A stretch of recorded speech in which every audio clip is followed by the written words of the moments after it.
This video is part 2 of basic editing procedure. And I did a little fiddling around since the first video with this image.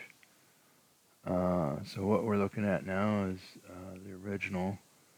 And this is after I've done some editing with light and color. And this is where I edited my sky. And now that I look at it, I say, well, it's a little bit more harsh than I was after. So I'm going to change the opacity a little bit. And I'll just blend it in. That's 81%. That's good. And we'll pretend we had an oversight and something that should have been done early on in the procedure. But I see this pile of rotted wood, and it's kind of a distraction.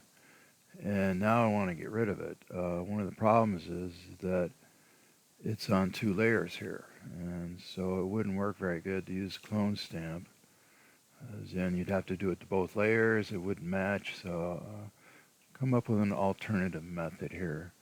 So I got my opacity pretty close to what I want, and now I'm going to go ahead and create a new layer based on those 3 by going to my keyboard, hold down Shift, Control, Alternate E, and it creates a new layer based on the other layers there. And I'll just go ahead and shut those off so you can see that this layer now is identical to these 3 layers added up. And let's go ahead and turn that back on. We'll change the opacity. What I'm going to do is I'm going to move this image. Use my little move tool there. Make sure my layer is highlighted. I'm just going to move that over. And as you can see, when I change my opacity, I can see through it. I'm going to do is go this one, take this one back up to 100% so I can see a little better. And what I want to do is I want to cover those rotted logs with some grass, and so I'm looking for a fairly decent match here. So I'm gonna let's go with that. All right. Now I'm gonna go ahead and create a masking layer. Make sure that's highlighted, and let's go ahead and turn that off temporary. We'll turn this back up to 100%. I'll take my brush. Bracket key, make the brush bigger. I'm going to hit the X on my keyboard to change the color. And now I'm going to erase a whole bunch of that. Just make sure I get it all. So now I'm just down to where I'm working. I'm going to turn this layer back on so I can see. Zoom in a little bit. My brush a little smaller. I'll keep editing, brushing out what I don't want. And let's see, is that 100? Yeah, it's 100%. Okay, we're doing good. Make sure my layer mask is highlighted so I continue to work. If I go a little too far, hit the X on my keyboard, change the layer color, that'll bring it back. And so I'm just kind of exposing what I want exposed and covering up what I think is a little gnarly there. So yeah, we're doing pretty good. Well, that's a pretty good example there. So that's what I was after. And so now I have pretty much gotten rid of those logs, and it's not a distraction anymore. And well, I'll just leave it there without that. At this point, let's say I want to assign my work. So I need a text layer. I'm going to go ahead and do that. Turn those layers back on. Put this back to where I had it before, like 81 or something like that, 80. That'll be good. And let's create a text layer. down, make nice and big so I can see what I'm doing. The Great Vibes. That's a font that I like, so we'll go with that. Oh,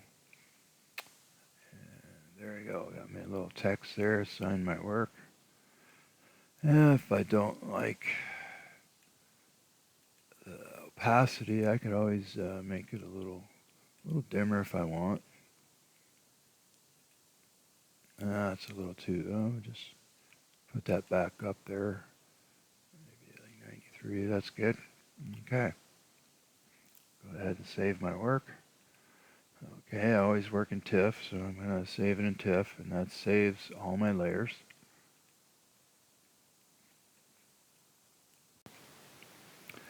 And I'm looking at this cabin here. It's pretty dark. Same with this wagon here. I want to lighten that up. So I think I'll just go ahead and create another layer to work on here.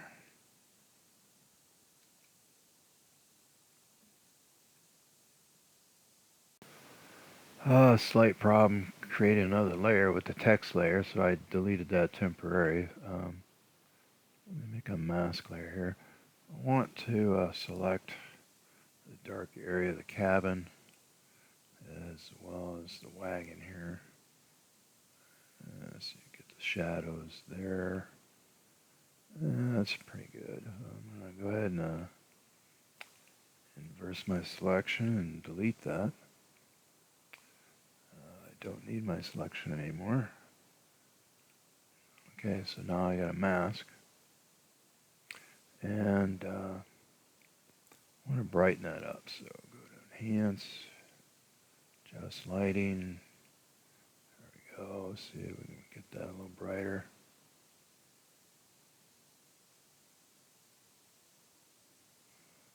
Okay, before we do that,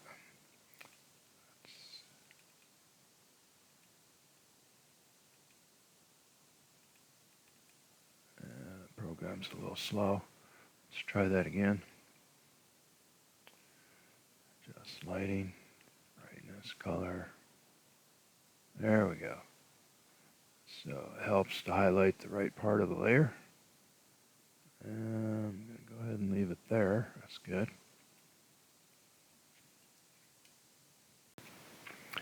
Well, now at this point, I kind of want to create an image or a print from this image, but the format's wrong, so I need to crop it. So go ahead and crop, and we'll go down. Let's say 4 by 6.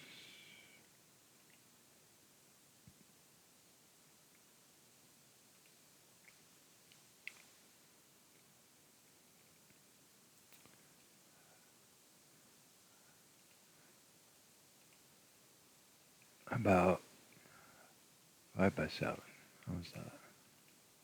Okay. So it needs a little cropping. And the last thing I want to do is create that text. I still want my signature there. Not quite that big. So we could either stretch it or we got to highlight that first. All right, come on. There we go. Let's try 36. Still a little big. Go 30. Okay.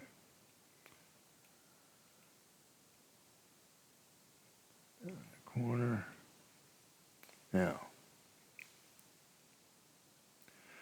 I want to save it as a JPEG because I cropped it. And put C, save as. It's going to give me a preview on the size of that JPEG. That's a little big. I don't need it that big. Make it a little smaller there. That's good. Alright, so that squished it all down to one layer, but I'm back in TIFF again, and I'm kind of thinking, I really want to keep the original side. I'm going to back up here, undo that crop, and then I'll save my TIFF, because I may want that size for later on.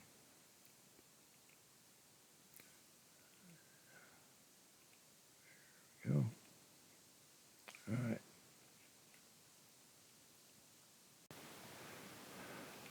Okay, I'm getting pretty close to the end.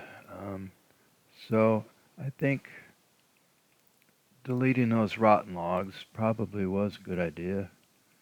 I think that's just takes that distraction away. And there's probably millions of other things I could do with this photo, but I'm going to leave it right there and just conclude this video right there.